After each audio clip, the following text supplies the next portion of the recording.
ABC 10 News at 6 starts now. A walk on the beach leads to a grim discovery. The possible human remains found on Fiesta Island that led to a homicide investigation. A local highway patrol commander arrested and investigated for domestic violence, the accusations from his ex-wife. Plus, ABC 10 News talks to a combat veteran about why she's voting and the organization she started to fight for veterans' rights. He was going to make a fire until I saw what I saw in the fire pit. Which was what? A skull and bones. A man's plan for lunch at the beach took a turn when he found what looked like human remains at Fiesta Island. Good evening. I'm Kimberly Hunt. And I'm Steve Atkinson. Our ABC 10 News reporter Laura Acevedo joins us live from the island where a homicide investigation is now underway. Laura. Yeah, and we've since moved to Mission Bay. Across from us is Fiesta Island, where investigators just moments ago did open the road. Now, detectives were out here since the discovery was made. The man says he first thought what he was seeing was a Halloween joke, like some kind of prop, until he flagged down a lifeguard who then called police. When officers arrived, the entire area was cornered off. A picture of the remains were sent to a forensic anthropologist who said they are in fact possible human remains. Now, the man who made the discovery decided to stop at that particular pit because he noticed some extra wood and was planning to cook some hot dogs. He also says he noticed a lot of trash near the fire pit. Well, it burned out of the fire ring, so they had a big fire and they had a lot of wood because there was leftover wood there. Plus, I could tell that they had a lot, and it was still actually smoldering. Now, again, detectives were out here all afternoon trying to figure out exactly what those remains are. They are not providing any more information at the moment. They say to preserve the integrity of their investigation. Reporting live, Laura Acevedo, ABC 10 News. Laura, thank you. One of the highest-ranking highway patrol officers in the county is now under investigation after he was arrested for domestic violence. Our ABC 10 News reporter Jeff Lasky reveals why the officer's ex-wife is now asking for a restraining order against him. ABC 10 News obtained the court documents when the ex-wife of Captain Andy Williams asked for a restraining order. Those pages detail a violent confrontation. Leadership is in flux right now at the California Highway Patrol Station in Oceanside. That's because the commander of the station, Captain Andy Williams, was arrested earlier this month. In the court documents, Williams' ex-wife Stacy says he hit her near her buttocks at a home in Carlsbad. The hit was hard enough to leave a mark and caused a welt. Carlsbad police were called. The department confirmed to us they arrested Captain Williams. Williams is new to the area. He just took charge of the Oceanside station this spring. He previously served the CHP in northern Sacramento. That's where records show he and Stacy were divorced last year. ABC 10 News contacted the Highway Patrol. Border Commander Chief Omar Watson sent us a statement. The CHP is aware of the arrest of Captain Andy Williams by the Carlsbad Police Department for alleged behavior that occurred while the employee was off duty. The CHP continues to fully cooperate with the investigating agency, and we are conducting our own investigation into the allegations. I want to assure the public that we take any allegation of misconduct by our employees, whether on or off duty, very seriously.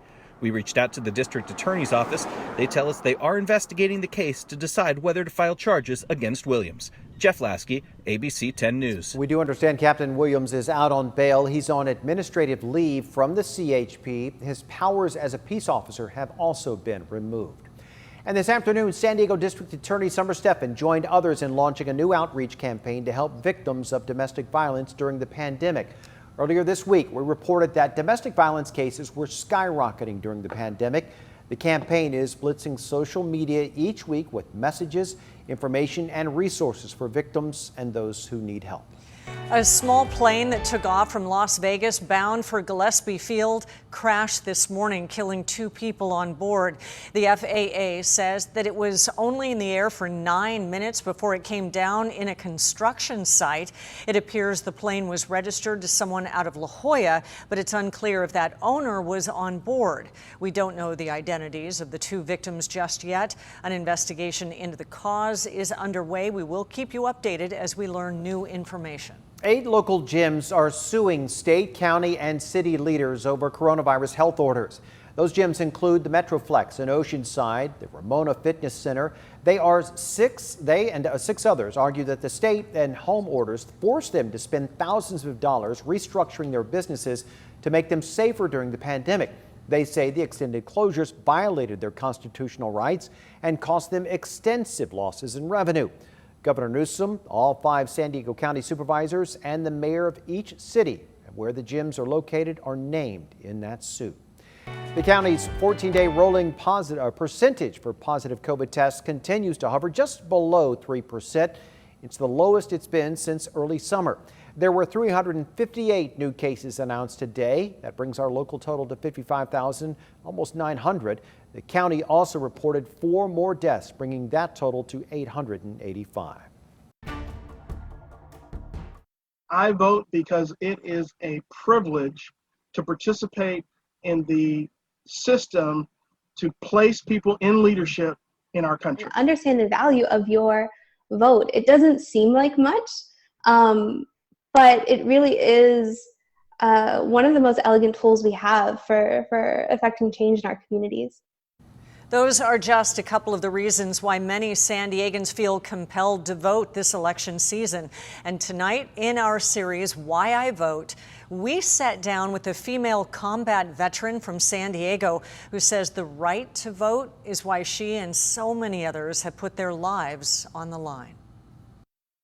I got to my duty station and the first thing that they let me know was, "You're going to war." Amber Robinson is a decorated Army combat vet who enlisted post 9/11. She served a decade as a photojournalist on 3 deployments here in the Kunar province, one of the most dangerous regions in Afghanistan. I was actually in country when special ops went in and killed Osama bin Laden. So I was actually watching the battle tracker the night that the special forces went in to his compound and took him out. Soldiers of Bravo Company, 2nd Battalion. This is actual video of one of her combat missions, searching for Taliban training camps. Several soldiers were lost in this mission.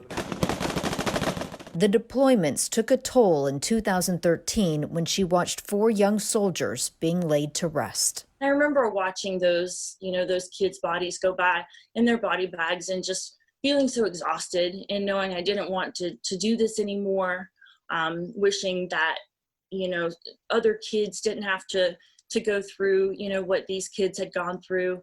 Other parents didn't have to, hear that, their son or daughter didn't make it home. She is now a disabled vet with an autoimmune disease and PTSD. She created a nonprofit that fights for veterans' rights. She says having the freedom to vote has never meant more. I feel like this is probably the most important election that I've ever gotten to vote in. So I anticipate it and I'm excited to vote.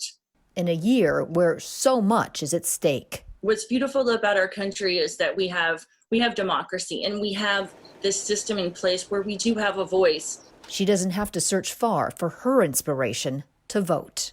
I vote as a veteran thinking about my brothers and sisters. Vanessa Van Hefty, ABC 10 News. Robinson is the co-founder of the American History Theater in its 7th year here in San Diego. And through it, she seeks to raise awareness about veterans' issues such as PTSD. Today, the Registrar of Voters announced more than 937,000 San Diego County residents have already cast their ballots. And that accounts for about half of all registered voters in the county. Across the state, nearly 9 million Californians have already cast ballots. People can continue to drop off their completed ballots at the official boxes around the county tomorrow.